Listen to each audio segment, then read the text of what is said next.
qui m'a amenée à la peinture, eh bien, je sais pas vraiment à vrai dire.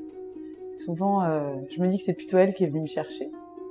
Puis c'est aussi et surtout une histoire de rencontre. En fait, j'ai rencontré Jean-Yves Guillonnet, qui est devenu mon professeur et mon maître de peinture. C'était en 2000. J'avais le bac en poche, 18 ans, puis j'ai suivi son enseignement pendant en tout 5 ans. Il m'a permis de me préparer pour les beaux-arts. C'est de son enseignement artistique et philosophique que je suis encore nourrie au quotidien et que j'applique dans ma pratique. C'est aussi lui qui est le fondateur du sensualisme en peinture, à travers le groupe Atexfo, dont je fais partie. Le sensualisme, c'est l'apprentissage empirique par le corps, et non par le mental. C'est la connaissance par les sens.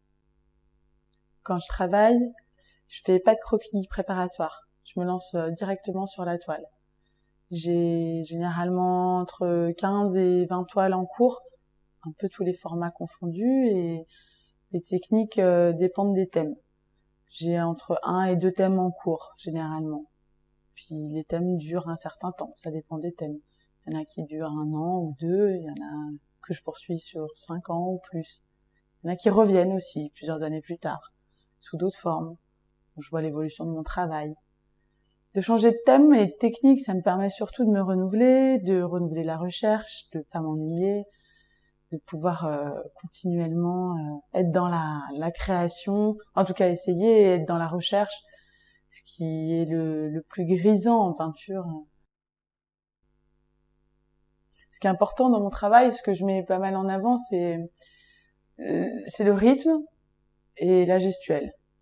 Le rythme, il est instauré par le corps au moment où on peint, mais il se lit aussi par le spectateur.